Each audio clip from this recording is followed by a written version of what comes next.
بسم اللہ الرحمن الرحیم۔ ناظرین، اس وقت ہم شہدائے کربلا انچولی میں موجود ہیں، جہاں خطیب حریت علامہ علی کرار نقوی کے سال ثواب کی چیلنج کے سلسلے میں مجلس برپا ہو رہی ہے، اور مولانا علی رضا صاحب اس وقت ممبر پر موجود ہیں اور خطاب فرما رہے ہیں۔ اسی دوران ہمارے درمیان معروف عالم دین مولانا عطر مشری صاحب بھی موجود ہیں، تو ہم نے ان سے دو چار باتیں کرنی تھی علامہ علی کرار نقوی کے حوالے سے، خطیب حریت کے حوالے سے۔ تو آئیے ان سے دو چار سوالات کرتے ہیں، اس کے جواب بھی لیتے ہیں۔ جیسا کہ میں آپ کو بتا چلوں کہ مولانا عطر مشری صاحب کا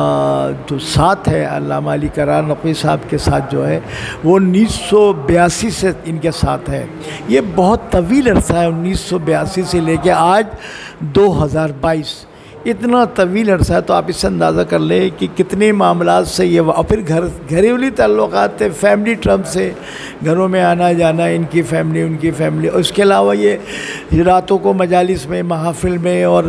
دیگر پروگراموں میں، یا کوئی تحریک ہے یا کوئی جلسہ ہے یا جلوس ہے یا دھرنا ہے، تو ماشاءاللہ ساتھ ساتھ دونوں حضرات ہوتے تھے۔ تو بہت سی باتیں جو ہے ظاہر عطر مشری صاحب کے علم میں ہوگی جو ہم سب کے علم میں نہیں ہوگی، ان کی شخصیت کے بارے میں، ان کے علم کے بارے میں، ان کی سوچ کے بارے میں،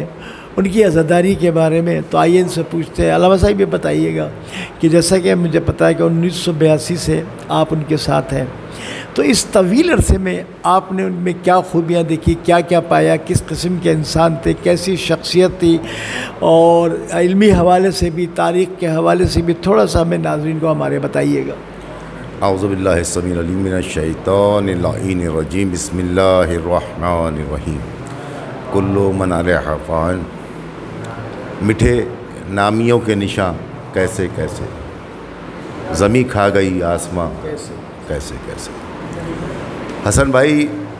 خطیب حریت علامہ سید علی کرار نقوی صاحب، یہ فرد ہونے کی حیثیت سے انتہائی کامل ترین شخصیت، اور اپنی ذات میں ایک انجمن، ایک ادارہ اور ایک انسٹیٹیوٹ، اور جسے کہنا چاہیے کہ آل محمد کے چاہنے والے کو، آل محمد کے ماننے والے کو ہزار جہت ہونا چاہیے۔ یہ ہزار جہت شخصیت تھی۔ انہوں نے اپنی زندگی ایک ایسے باپ کے زیر سایہ حاصل کی، پروان چڑھے، جو کہ گزشتہ 100 برس پہلے کے دور میں، جب پرائمری تعلیم بھی بہت بڑی تعلیم ہوا کرتی تھی، انہوں نے عثمانیہ یونیورسٹی سے MSc کیا تھا۔ یعنی ایک ایسے خانوادے میں انہوں نے آنکھ کھولی جہاں علم، ادب، تہذیب، تاریخ، سماج اور دیگر چیزیں گہوارے کی صورت رکھتی ہیں۔ نہ صرف کہ یہ کہ اپنے گھر سے، بلکہ ان کی ننیال، وہ بھی عالم گھرانہ، علامہ عباس حیدر عابدی صاحب علی اللہ مقامہ، ان کے ماموں۔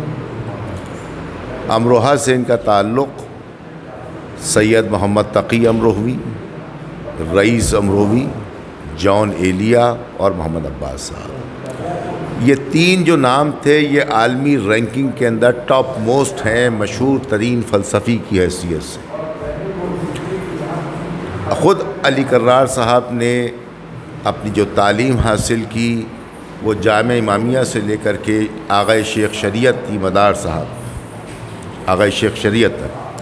تو انہوں نے فقہ پہ بھی تعلیم حاصل کی، علم الکلام پہ، علم حدیث پہ، علم روایت پہ، علم درایت پہ،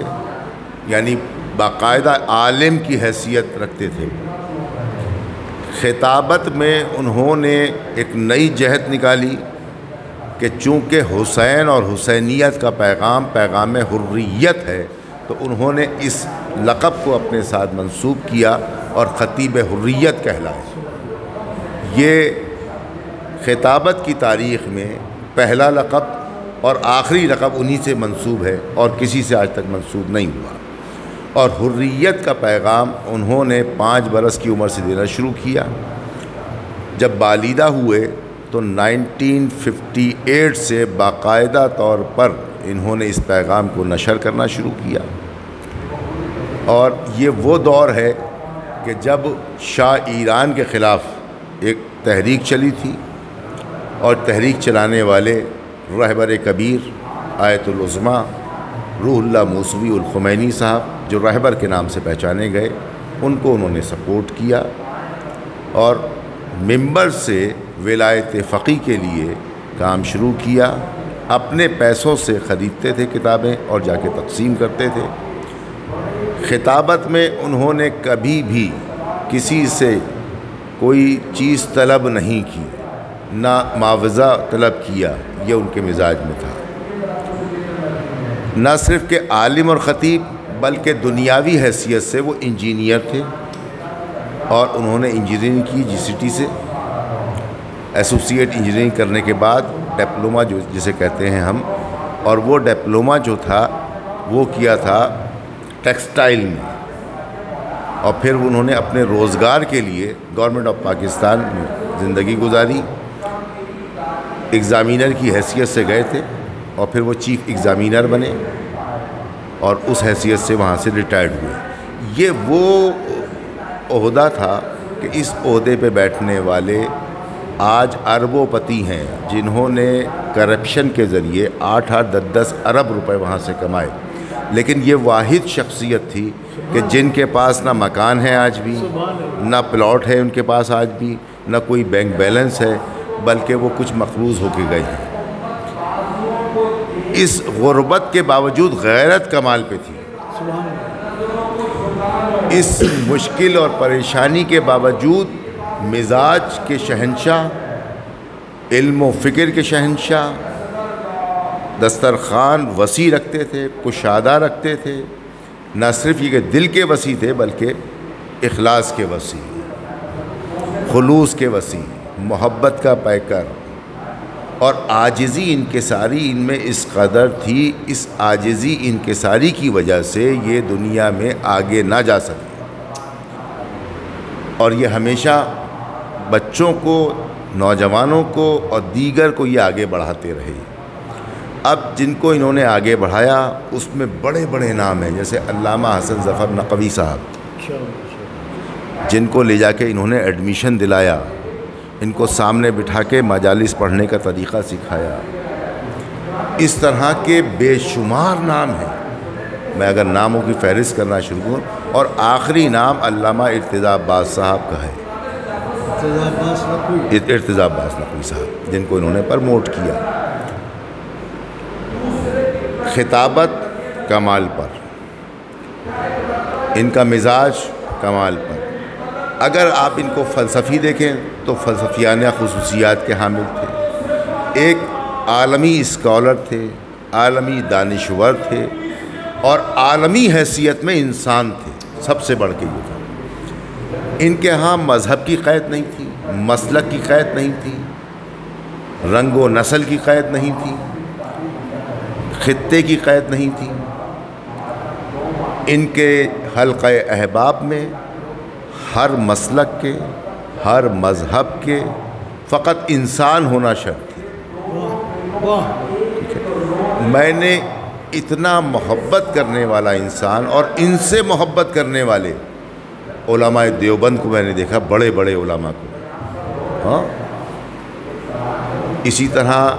بریلوی علماء کو، اسی طرح اہل حدیث کے علماء کو جو نامی گرامی ہے، یعنی علامہ ساجد میر جو اہل حدیث کے روح رواں ہیں پاکستان میں، وہ ان کے گلے کے بوسے لیا کرتے ہیں۔ کراچی کے اندر یہ سلفی صاحب جو جن کا جہاں نیپا کے اوپر مدرسہ ہے بہت بڑا، جامعہ تیمیہ کے نام سے، وہ ان کے لیے مہینوں مہینوں تک جو ہے کباب بنا کے رکھا کرتے تھے کہ آپ آئیں تو ہم کباب کی دعوت پیش کریں۔ اسی طرح دیگر مکاتب اور دیگر مذاہب کے ایسٹرس ہو گئے، پاسٹرس ہو گئے، پادری ہو گئے، پنڈت ہو گئے، سکھ برادری کے جو گرو نانک ٹائپ کے لوگ ہوتے ہیں وہ ہو گئے، بہائی مذہب کے لوگ ہو گئے، یعنی تمام مذاہب کے لوگوں میں یکساں احترام تھا، اور وہ اپنی غم میں، خوشی میں، مذہبی تقریبات میں، سماجی تقریبات میں، سیاسی تقریبات میں وہ مکمل سمجھتے ہی نہیں تھے جب تک کہ علامہ سید علی کرار نقوی صاحب اس تقریب میں شامل نہ ہوں۔ ٹھیک ہے، یہ تو ان کا ایک ذاتی ایک معاملہ تھا۔ اب آ جائیے جو ان کا کلیکشنز تھا، انہوں نے دنیا کی ریئر چیزیں، انفرادی چیزیں،